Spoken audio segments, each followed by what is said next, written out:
Hi, I'm Alicia Paschall, and as a trained and certified Christian mindset coach, I've helped hundreds of Christian women discover brain science-based mindset tools to help them grow closer to God and break free from anxiety, perfectionism, people-pleasing, and feeling like they're never enough.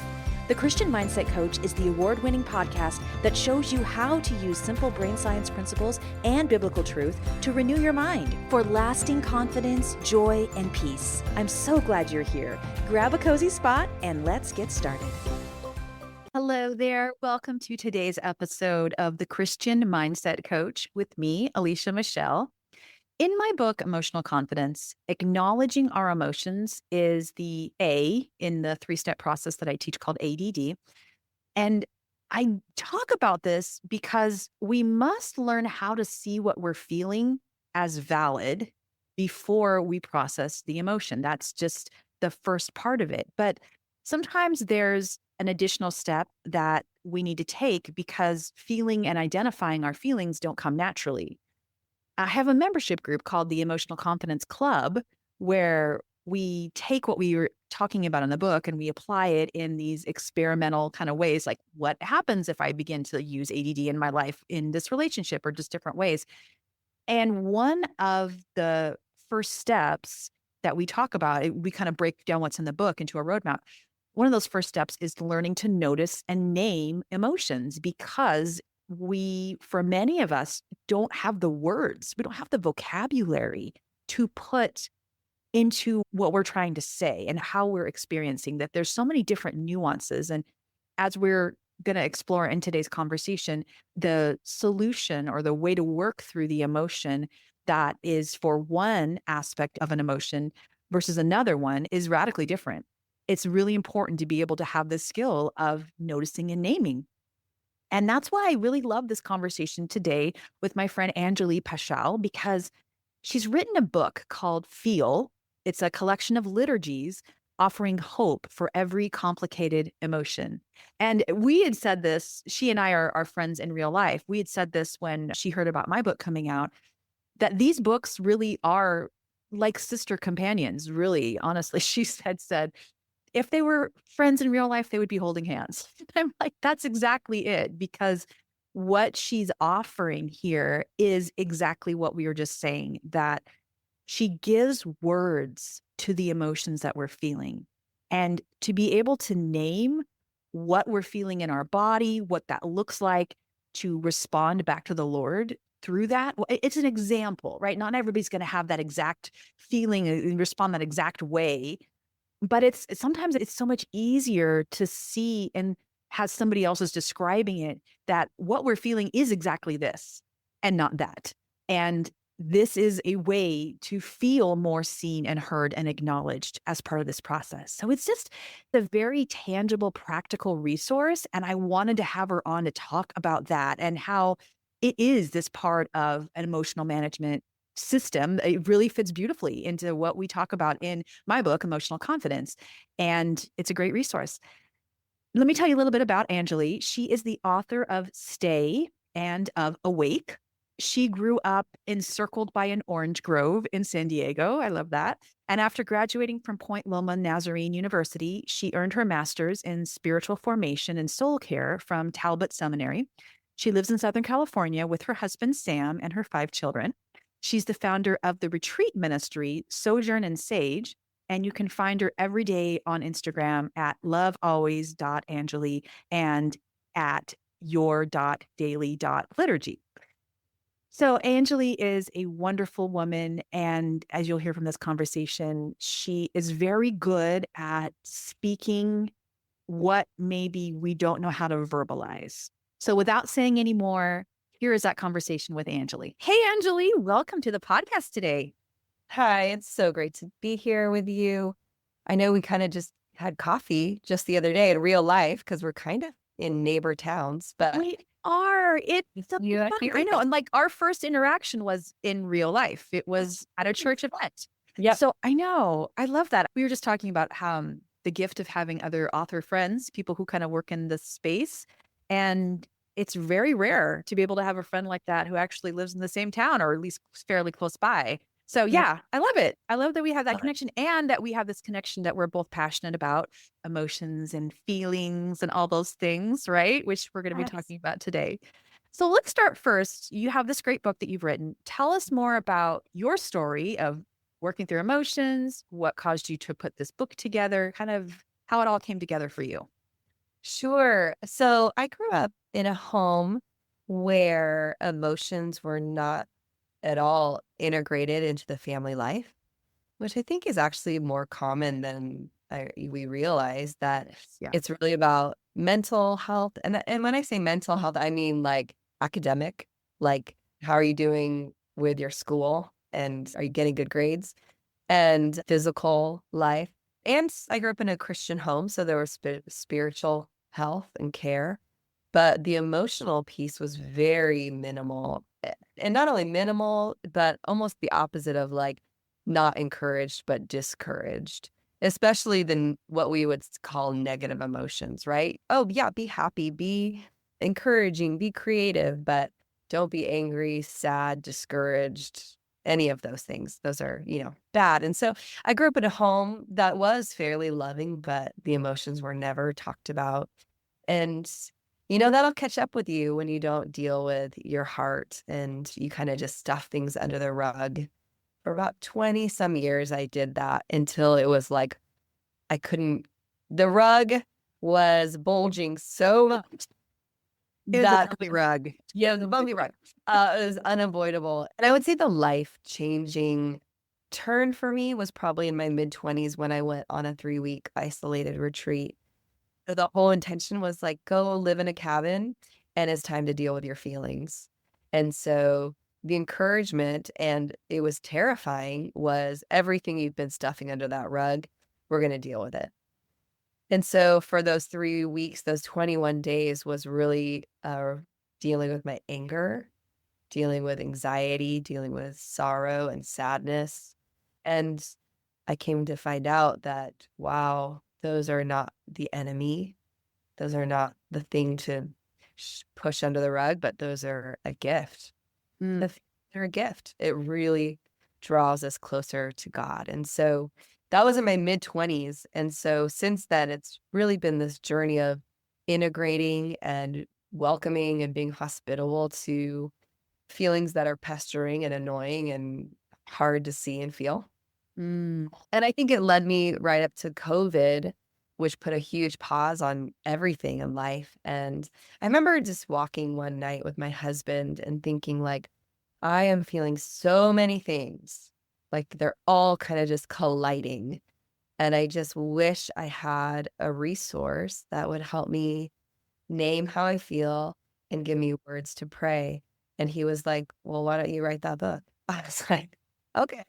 So yeah, that's kind of where the birth story came from personally and the publishing process. And so yeah, the book is a liturgy book. So liturgy is just 75 prayers, one for every feeling. Wow. Wow. So what was that process like for you to discover the prayers behind it as you're going through it? That's such a good question. I'm laughing because it was such a hard journey because Yeah. like to write the feeling, I had to experience the feeling. Yeah. And some of the feelings were very alive and real. And then some of those feelings, I was like, I don't know if I've ever felt that.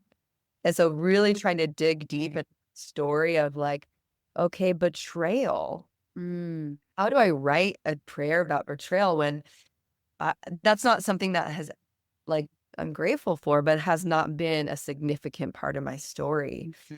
So really like trying to explore the landscape of my life and even people in my life who have experienced betrayal, like what is that feeling like? And so it was hard. I don't even know if I told you this, but I like had to write the whole thing twice. I turned it into my publisher. Really? They were like, no, nope, that's not it. And so I Mhm. basically deleted 50,000 words and started again Well, what because changed? Like what changed? yeah, I think the first time through, I was too afraid to be too personal. Okay. I'm more removed, more like third person. Yeah. And they were like, if this is going to impact people, it has to be first person. And so I everything kind of out of a personal experience versus you might be feeling anxiety versus to like, I feel anxious, that really was a good shift, but it's not a great feeling when you get a book back that's like, try again. That's well, and to not know exactly what to do next. Yeah. To try again. Yes. Yeah. You're like, okay, now I can write that chapter about that specific emotion though, because I've And I let's felt rejection. that. Let's talk about that. There you go. No, yeah. No, I think that's really important to have the first person account. One of the things that I love about your writing, which I've mainly only seen on social media up to this point before getting your book and really digging into that, is you have a strong ability to be vulnerable and to speak that depth of an emotion, which not everybody has. So I appreciate that about your writing. And that comes through in this book. Yeah. Yeah. Yeah. Well, for you, as part of your journey, you had shared that it was hard to access your emotions and name your emotions. And I think that's specifically the gift of your book, is it allows us to notice what's there and to name it and to put words behind it. I work with women all the time who are like, I don't even know beyond the anger and the frustration what I'm feeling. And when you say something like, it is betrayal, and you can see the words on a page, this is what betrayal looks like, it outlines for someone else. Oh, I'm feeling betrayal. Okay. So what's so challenging about that, do you think? That's the idea of noticing and naming. Why is that so challenging for most of us? Well, I think it goes back to we most likely grew up in homes and in relationships where we were not given a vocabulary Yeah. for our feelings, right? We may have known like sad, mad, glad, right? We may have known those, but we were not given the tools to name the nuances of those exact feelings. And there's power, like you said, in naming them. And then there's also harm in mislabeling them. Sure. And so I kind of relate it a lot to our physical health because I think it crosses over where you go to a doctor, the great physician, and you have symptoms of watery eyes, runny nose, scratchy throat. Now that could be a cold or that could be allergies. Right. And that's going to be a very different path of healing. Yeah. Yeah. And so I think that of our emotions too, when we actually name the difference between confusion and being misunderstood, that's a different path. Sure. So Yeah. it is between longing and tired. Oh, that's a different path forward. Yeah. And so I think when someone helps you name it or you name it, it's almost like I kind of describe it as when the shoe fits, right? When you put that shoe on and it's like, oh, that fits perfectly. And it gives you the ability and capacity to step forward well. Versus, have you ever been with someone and you're feeling something like, oh, maybe like sadness, right? And they say like, wow, you're so depressed. And it's like, well, no, I'm not depressed. Wow. Yeah. Like that actually is like, it makes you feel disconnected. Yes. Yeah. So there's such an important work to be done in actually finding the right feeling that fits, that allows you to say, yes, that's exactly it. Right. And the way you group them in the book is I was curious if is it by the kind of basic emotions that are often outlined by psychologists, or how like the feelings wheel often outlines different feelings wheels outline them differently, but you have those as kind of the key and then all of the feelings underneath it. Was that your thinking behind it? You want to, right. I kind of categorized it as this, like, everyone kind of has a different take on it, but I don't think there's huge differences. Like the 6 core emotions of surprise, fear, anger, happiness, disgust, and sadness. And within each of those, like for instance, sadness, I've broken down about 12 different feelings for the emotion of sadness. Yeah. Yeah. giving weight again to what you just said, you use the word vocabulary of emotions. It makes me think of a quote that I included in my book from Brene Brown, who says that we are emotionally illiterate and that we Yes. don't know how to describe it. Like she describes it as going to a doctor and having your hands tied behind your back and something over your mouth and trying to describe to the doctor what you're feeling. You don't have an ability to explain what's going on. If we don't have that, then how do we even know how to find healing? And like you said, how do we know what shoe to fit? So one of I think the greatest gifts of this book that you've written is that you help people start at that core emotion, that one thing that they're saying, anger or whatever. But then looking at all the things underneath there, they're able to, if it doesn't not naturally, you and I are naturally wordy people, right? This is what we do. But even us, like we might be like, I don't really know what this is, but to hear someone else clarify with words, this is what this emotion can feel like. It's like, oh, okay. Now again, like you said, I have a path forward. Yeah, I think what was one of the big changes between the first edition of this book that got rejected and the second one was adding for each feeling a language for the feeling. So it's a brief Yes. story. And I'm Yes. tried to be really intentional to describe for the reader the temptation that they might experience with that feeling. Wow. Okay. Wow. That's And so, interesting. right, there's the temptation to be powerful. Like, I'll just get through it, right? How many of us do that? A lot of Yeah. us. I'm just going to Yeah. get through it and I'll be fine. And then Right. the other one is become powerless. We just kind of resign to it. So we lose our responsibility, we lose our voice, our agency. And it's like, I'm anxious. I guess I'll just be anxious. And you just kind of throw your arms up in the air and fall into it. Yeah. We also do this other thing if we pretend, where that's kind of like shoving it under the rug. Mhm. Like, oh, if I just don't see it, I'm fine. That I'm curious on how you took, because I see all of that for all of the emotions. Do you feel like there's some emotions where that's more, I tend to shove, I tend to ignore? How did you break that down in the book?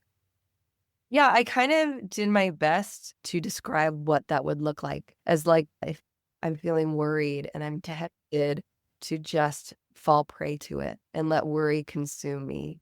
Okay. And or I also swing the other way and I just want to power through it and I don't want to attend to it or look at it. So you're looking at both sides for each emotion, like if you want to power through it or if you want to ignore it, what it would look like. Okay, that makes sense. Okay.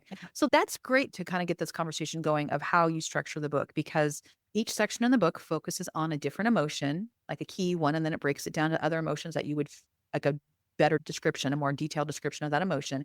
And you have three parts in each emotion. First, the dictionary explanation for the emotion, and then second, describing what it feels like to physically experience the emotion, which I think is honestly a huge piece of this, because that's what people are like, okay, I can read what that is, but what does that feel or look like, and putting thoughts to it.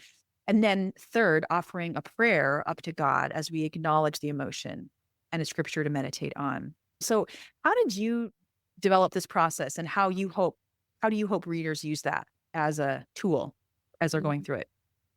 Well, I really hope that women and men as well, once they name their feeling, what they're feeling, and once they're pay attention to what they're tempted to do with it, because most feelings are not pleasant to feel. Some are amazing, right? We want to feel happy, but a lot of times they can be painful or excruciating or bothersome.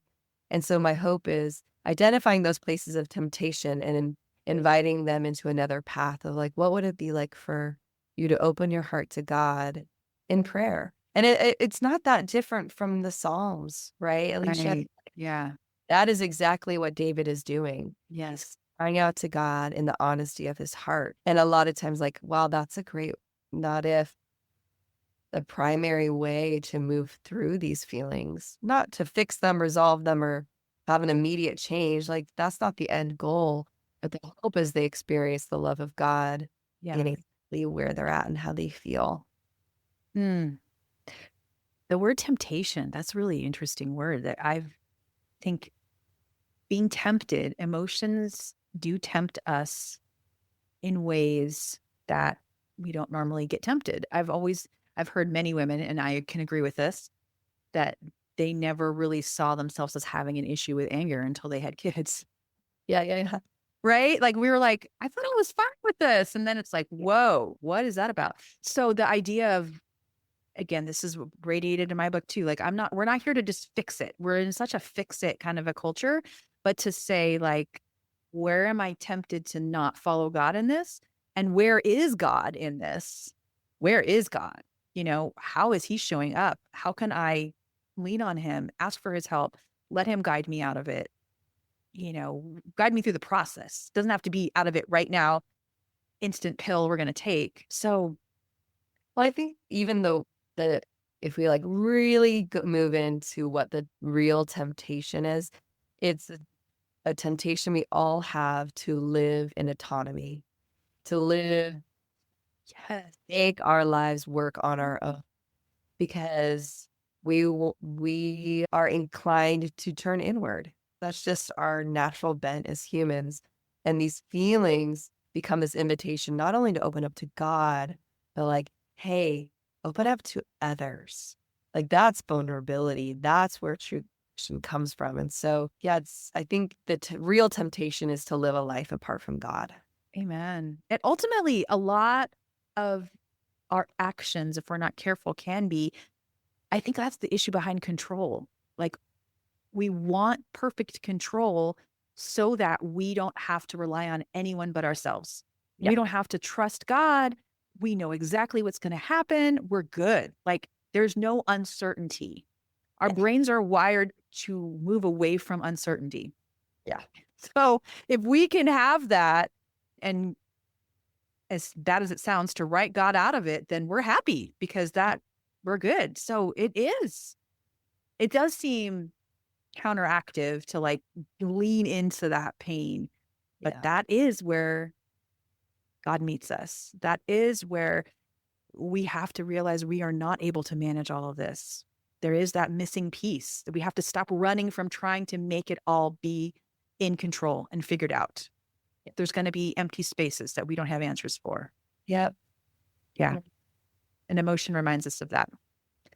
So emotions, kind of moving into that aspect of God, how do you see emotions related to our spiritual formation as we process an emotion?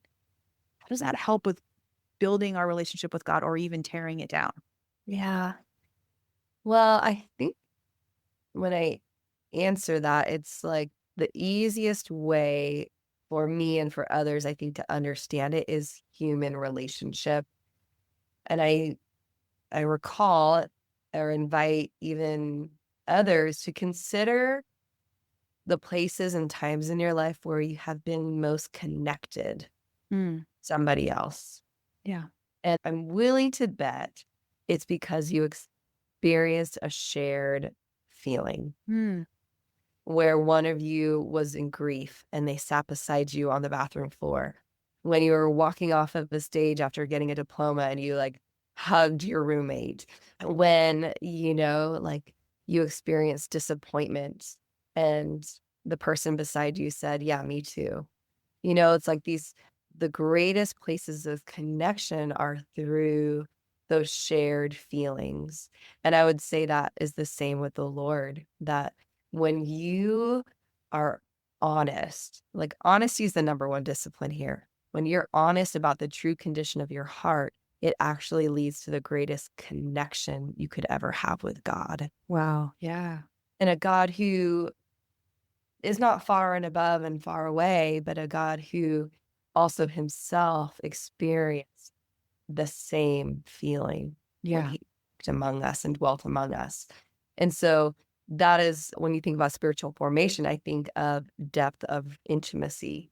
And when you're able to be honest with God about how you're really feeling, while the intimacy with God grows exponentially. That's huge. That's huge because if we keep God at arm's distance, we're not going to have that connection to grow with him. It's like we want both. We don't want the vulnerability and honesty with God because that's risky and scary, but we also want the deep connection and we want to know Christ and to feel that closeness with him. But you hit it on the head. Like we have the closeness. God's modeled that for us in relationships when we have the shared experiences and we're willing to go there with other people. Obviously, we have boundaries around that and it's not with everyone. But we have a God who knows what we're feeling. Like it's such a gift. We have a God who knows what we're feeling and who's experienced every emotion. And he's proven himself trustworthy. And he says he loves us no matter what. So it's a win-win. It's a win-win to go to him with what we're feeling. Yeah. Yeah. Wow. Okay. Well, just in general, any other final thoughts about maybe things you want to underscore that we talked about or other things that you hope this book helps convey to people about feelings? Yeah. Well, what are your thoughts on if I just shared a little bit from one of the letters? Yes. That would be awesome. Yeah. And what do you, as you're interviewing women, as you're talking to women, what do you think, where are women at in this season? And what are they feeling the most? What are you hearing from them? And I'll read from there. Overwhelm is always one that people go to. But let's pick one. How about numb? That's a really interesting one. I think I was sharing about this in an episode that will come out right before this episode about New Year's resolutions. Yes.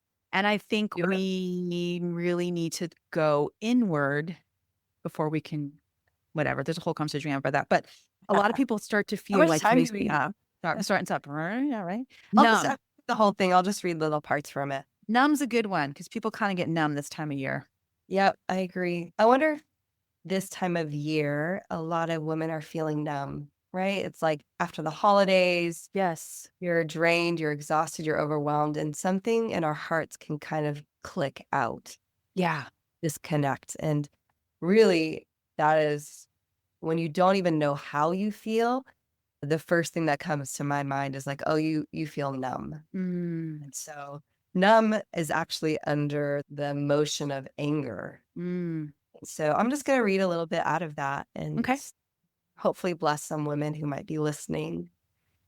This is a liturgy for when I feel numb. God, I feel numb.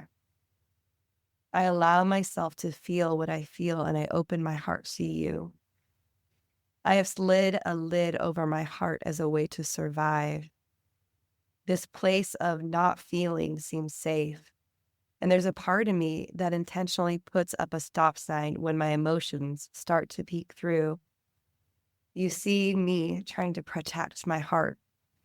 And you see every part of my story and what I'm going through. And even as I feel disconnected, I want to be connected to you, God. Perhaps you have something for me here. And perhaps there is a way through hard feelings that doesn't require me to close down my heart entirely. With your gentleness, help thaw out my heart a little at a time. I ask that you would slowly turn the light on in my soul. Perhaps I'm afraid of my real feeling. It's possible that I'm uncertain of how deep they actually go. That if I allow myself to feel, I'm afraid I'll lose control. Help me, God, know I don't have to protect myself or others all on my own. Help me peel back the layers of my soul and feel the safety I have in you. And help me not to depend on my ability to be strong more than I depend on you. Awaken me to your love, God, even here. Lord, may I know that this feeling of numbness is a gift from you, and I receive it in full faith, knowing that you intend good for my life. Your grace meets me here and guides me to your love. And even when I don't understand my heart, I trust that you do. I lift up my soul to you. God, I come to you and I entrust my life to you once again. Amen. Amen. That is powerful. And it's so powerful to read it aloud. I think just anyone who decides to get the book, which I think it's a good idea to get the book. If you get the book, read it aloud, because I just was reading it on my own, some of these passages, and there's such power though to hear someone else or your own voice reading it. And you could even speak your own name into some of this as you're saying things. So thank you for sharing that little bit in here. And honestly, again, people, those of you listening, the whole book is like this. There's 75 of these. Is that what you said? Yeah, 75. It's amazing. It's amazing. And then including in each section is a part where there's a scripture that we can meditate on as part of that. And there's the language part, which is like you had said here, I'm tempted to stay busy. If I can just keep going, I won't have to feel the feelings I actually feel inside. So describing what it feels like to feel numb and what we do with it. I isolate myself. Anyway, this is a great book. This is a great conversation.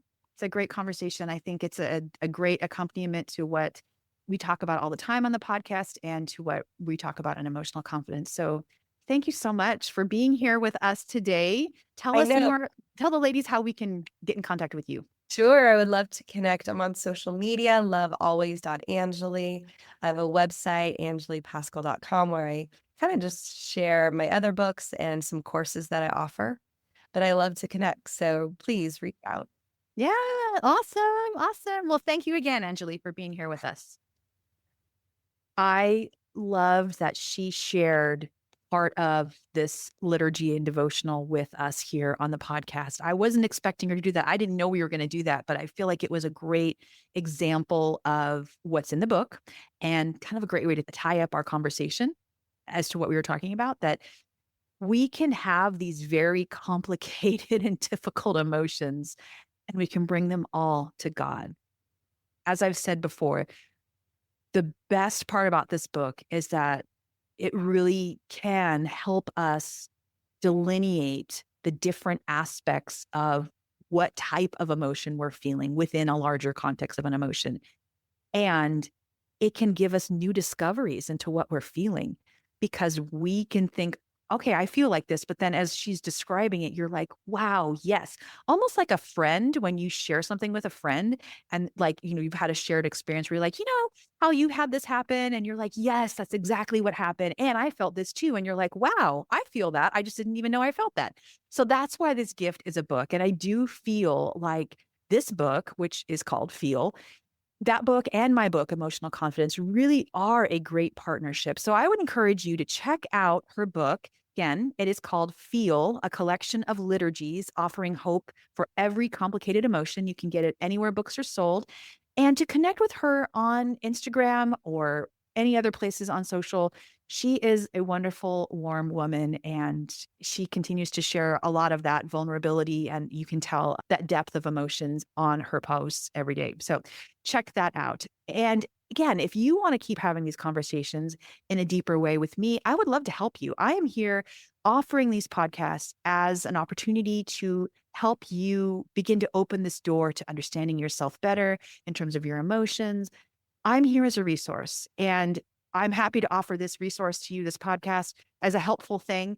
If there are other helpful ways that we can get connected, if I can work with you, whether that's through coaching or in our Emotional Confidence Club or in the Christian Mindset Makeover, all these other resources that may be helpful too.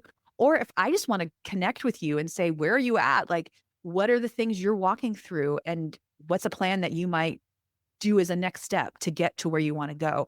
I would love to have a conversation like that with you. Best way to do that would just be reach out to me on Instagram. It's at Alicia Michelle Coach, and we can talk from there. I would love to hear if you're going to reach out after this specific episode. Let me know what really stood out to you in this episode about what we were talking about with emotions and feelings, and what questions you still have, or what did you relate to most about this whole idea of managing emotions the way we were talking about with these two different books. And yeah, just what's new, what's exciting, what's reaching out to you about this episode. I would love to hear that. Again, at Alicia Michelle Coach on Instagram. Friend, have a great rest of your week. I truly do value these opportunities to have these conversations with you. Thank you for investing in yourself in these ways. The world is a better place when we can all learn how to better manage what's going on inside of ourselves, truly. And all of us who are doing this work, we are making the world a better place because we are helping better understand ourselves, helping better understand each other. And honestly, we're able to better connect with God, which allows us to be a better light for him. So Thank you for the work that you're doing and even listening to this podcast and maybe even deciding, hey, I want to dig more into this stuff on my own. Take care. I'll see you back here next week for next week's episode. Bye-bye. Thanks for joining me today for the Christian Mindset Coach. If you loved today's show, would you take 2 seconds and share a 5-star rating and review on Apple Podcasts? I've got a special gift for you when you share a review, my amazing 50 I Am declarations, 50 statements and Bible verses about who you are in Christ. This is an audio meditation and a written statement that is extremely popular with my clients, and I want to give you access just for sharing your Apple Podcast review. Simply screenshot your review and send it to hello@vibrantchristianliving.com, and we'll send you the link to access the 50 I Am Declarations resource. Thanks so much for sharing your rating and review so that we can get the word out about the podcast. See you back here next week.